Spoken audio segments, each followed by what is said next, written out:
നാളെ വീണ്ടും അവിടെ അടിയും ബഹളമൊക്കെയാണ്. പുതിയ ഒരു പ്രോമോ വന്നിട്ടുണ്ട്. അതിനകത്ത് വീണ്ടും നമ്മുടെ വീട്ടുകാർ അങ്ങോട്ടും ഇങ്ങോട്ടും ബഹളം വെക്കുന്നുണ്ട്. അതുപോലെ തന്നെ പ്രോപ്പർട്ടി ഒക്കെ ഡാമേജ് ചെയ്യുന്നുണ്ട്. അതുകൊണ്ട് തന്നെ നമ്മുടെ ബിഗ് ബോസ് അവിടെ ഭയങ്കര കലിപ്പിലാണ്. എങ്ങനെ കലിപ്പല്ലാതിരിക്കും?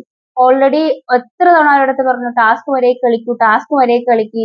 അവർക്ക് അതൊന്നും പറ്റില്ല. അവർക്ക് അവരുടെ വ്യക്തി വൈരാഗ്യവും അല്ലെങ്കിൽ അവരുടെ എന്താ പറയാ ഈ ഇങ്ങനെ ഉണ്ടാവുന്ന അങ്ങോട്ടും ഇങ്ങോട്ടുള്ള ഒരു ശത്രുതയും അതൊക്കെ തന്നെയാണ് അവർക്ക് വലുത്. വേറെ ഒന്നുമല്ല. ടാസ്ക് വരെയൊക്കെ കളിക്കണമെന്ന് അവരെ കൊണ്ട് പറ്റത്തില്ല. ഇന്നും അതെ. ഇന്ന് ഓൾറെഡി ഉണ്ടായിരുന്നു. ഓൾറെഡി റസ്മിന് വാർണിംഗ് ഒക്കെ കൊടുത്തതാ. എന്നിട്ടും നാളെ സെയിം തന്നെ അവിടെ നടക്കുന്നുണ്ട്. എന്താണ് സത്യമായിട്ട് കൃത്യമായിട്ട് എന്ത് നടന്നതൊന്നും അറിയത്തില്ല. എന്നാലും അവിടെ പ്രോപ്പർട്ടി ഒക്കെ ഡാമേജ് ചെയ്യുന്നുണ്ട്. ആരുടെ കൈ തട്ടിയാണ് വീണതെന്ന് അറിയില്ല. അതുപോലെ തന്നെ ഈ ജാസ്മിന്റെ നമ്മുടെ തലയിൽ നിന്നാണെങ്കിൽ മറ്റേ കിരീടമൊക്കെ ഊരി മാറ്റുന്നുണ്ട് ഈ റസ്മിൻ. പിന്നെ നമ്മുടെ നോറയും അതുപോലെ തന്നെ അപ്പുറത്ത് നമ്മുടെ ടാലന്റ് ടീം ഉണ്ട്. അവരുടെ കാര്യം പറയാതിരിക്കാൻ പറ്റത്തില്ല. അവരുടെ അടുത്ത് ഓൾറെഡി ഇന്ന് ബിഗ് ബോസ് പറഞ്ഞതാണ് നിങ്ങളുടെ തീരുമാനത്തിൽ എന്തെങ്കിലും മാറ്റമുണ്ടോ, നിങ്ങൾ ടാസ്കിൽ പങ്കെടുക്കുന്നുണ്ടോ, അല്ലെങ്കിൽ നിങ്ങൾ പങ്കെടുത്തില്ലെങ്കിൽ നിങ്ങൾക്ക് ഇതൊക്കെ നഷ്ടമാവും, അല്ലെങ്കിൽ എന്തൊക്കെയാണ് പ്രശ്നങ്ങൾ അതൊക്കെ പറഞ്ഞു കൊടുത്താ. എന്നിട്ട് അവർ പറഞ്ഞു അവർക്ക് അവരുടെ എന്തോ ആത്മാഭിമാനമാണ് വലുത്, ഞങ്ങളെ കള്ളെന്ന് വിളിച്ചു, അങ്ങനെയാണ് മറ്റതാണ് മറിച്ചാണ് എന്തൊക്കെയോ പറയുന്നുണ്ട്. ഇതൊക്കെ ടാസ്ക് ഇല്ല. ടാസ്കിനെ ടാസ്ക് ആയിട്ട് കാണണ്ടേ? ഇവർക്ക് അതൊന്നുമില്ല. എല്ലാം ഒരു പേഴ്സണലി എടുത്ത് എല്ലാം ഭയങ്കര ദേഷ്യമാണ് അവർക്ക് അങ്ങോട്ടും ഇങ്ങോട്ടും. അതുകൊണ്ട് എന്തായി അവർക്ക് ഇവിടെ മത്സരിക്കാനും പറ്റാണ്ട് അവിടെ പുറത്തിരിക്കേണ്ട ഗതികേടായി. എന്നിട്ട് അവര് സ്വന്തമായിട്ട് തെരഞ്ഞെടുത്തൊരു തീരുമാനമാണ്. പിന്നെ അവർ എന്തിനാണ് ഇവിടെ വന്നിട്ട് ബഹളം വെക്കുന്നതെന്ന് അറിയത്തില്ല. നന്ദിനിയൊക്കെ വന്നിട്ട് ഇന്നലെ പ്രോമോയില് കണ്ടതാണ്. നന്ദിനിയൊക്കെ വന്നിട്ട് ഈ ഡോറിനെ അവിടെ പിടിച്ച് വലിച്ചിട്ട് പറയുന്നുണ്ട് അയ്യേ ഗസ്റ്റിനെ കൊണ്ട് പണിയെടുപ്പിക്കുന്നേ, ഗസ്റ്റിനെ കൊണ്ട് പണിയെടുപ്പിക്കുന്നത്. ഇവർക്ക് എന്താ അവകാശം ഉണ്ട്? പറയേണ്ട ആവശ്യമുണ്ടോ? അല്ലേ? ഇപ്പുറത്തെ ജാസ്മിനെ എന്തുകൊണ്ടാ പുറത്താക്കിയെന്ന് അറിയത്തില്ല. ജാസ്മിനെ പുറത്താക്കുന്നുണ്ട്. മീൻ ടാസ്കിൽ നിന്ന് പുറത്താക്കുന്നതായിട്ടാണ് കാണിക്കുന്നത്. എന്താ കാര്യം എന്നറിയില്ല. ജാസ്മിൻ ചോദിക്കുന്നുണ്ട്. അപ്പോഴാണ് ജാസ്മിന്റെ തലയിൽ നിന്ന് മറ്റേ കിരീടം ഒക്കെ ഊരി വെക്കുന്നത്. ഈ റസ്മിൻ കുറച്ച് ഓവറല്ല, ഭയങ്കര ഓവർ തന്നെയാണ് കാണിക്കുന്നത്. എന്താ കാരണം എന്ന് അറിയത്തില്ല. അതിന്റെ ഇടയിലാണ് ആ പിടിവലിയൊക്കെ നടക്കുന്നുണ്ട്. ഡോറിന്റെ ഇടയിൽ വെച്ചിട്ട് അങ്ങോട്ടും ഇങ്ങോട്ടൊക്കെ പിടിവലിക്കുന്നുണ്ട്. അതിനിടയിലാണ് ഈ പ്രോപ്പർട്ടി താഴെ വീണ് പൊട്ടുന്നത്. അതുകൊണ്ടാണ് ബിഗ് ബോസ് ഭയങ്കര കലിപ്പിലാണ്. എനിക്ക് തോന്നുന്നു മിക്കവാറും ഈ ടാസ്ക് അവർ ഉപേക്ഷിക്കുമായിരിക്കും.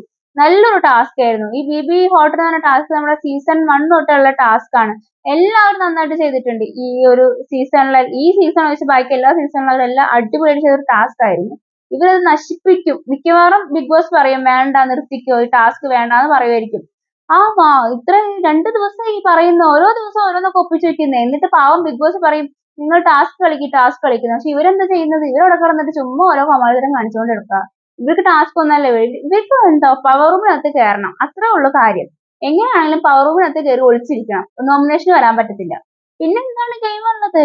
അയ്യോ വെറുപ്പിച്ചു എന്ന് വെച്ചാൽ വെറുപ്പിക്കലിന്റെ അങ്ങേയറ്റാണ് എല്ലാവരും. ഒരാളെന്നൊന്നും പറയുന്നില്ല. എല്ലാവരും അതെ വെറുപ്പിച്ചങ്ങ് കൈ ഭ്രാന്ത് വരാം. മനുഷ്യരൊരു എന്താ പറയാ കാണാൻ എന്തെങ്കിലും ഒരു ഇൻട്രസ്റ്റിംഗ് വേണ്ടേ? ഇപ്പൊ ഈ ചുമ്മാ കിടന്നുള്ള ബഹളവും ഇന്ന് നമ്മുടെ ശ്വേതാവാണെങ്കിൽ നല്ല ക്ലിയർ ആയിട്ട് അവരോട് പറഞ്ഞു കൊടുത്തു എങ്ങനെയാണ് ഗെയിം കളിക്കേണ്ടത്, അല്ലെങ്കിൽ എങ്ങനെയാണ് വഴക്കിടേണ്ടതെന്നൊക്കെ നല്ല ക്ലിയർ ആയിട്ടാണ് പറഞ്ഞു കൊടുത്തത്. നിങ്ങൾക്ക് അവിടെ വഴക്കിടാം, കുഴപ്പമില്ല എന്ന് കരുതി എപ്പോഴും കയ്യാങ്കളിയും ബഹളവും ഇടിയും പിടിയും എല്ലാം നടത്തേണ്ടത്. സീസൺ 1 ഒക്കെ അടിപൊളിയായിട്ടാണ് അവരെല്ലാം ചെയ്തതൊക്കെ. അപ്പൊ അതിന്റെ ഒരു അനുഭവം കൊണ്ടാണ് ശ്വേതാമേനോട് അത് പറഞ്ഞു കൊടുത്തത്. പറഞ്ഞു കൊടുത്ത തൊട്ട് പുറകെ തന്നെ അവർ പിന്നെയും ബഹളം ഉണ്ടാക്കും. അങ്ങനത്തെ ഒരു കണ്ടസ്റ്റന്റ്. എത്ര പറഞ്ഞിട്ട് വലിയ കാര്യമൊന്നുമില്ല.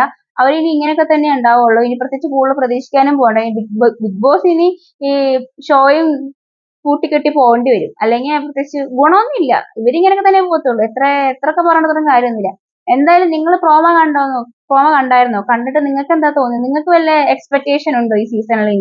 എനിക്ക് പ്രത്യേകിച്ച് എക്സ്പെക്ടേഷൻ ഒന്നും തോന്നുന്നില്ല. കാരണം തീർന്നു. അപ്പൊ എന്തായാലും നിങ്ങളുടെ അഭിപ്രായം നിങ്ങൾ എന്തായാലും കമന്റ് ചെയ്യുക. ഞാൻ എന്തായാലും അടുത്ത വീഡിയോ വീണ്ടും വരാം. ബൈ.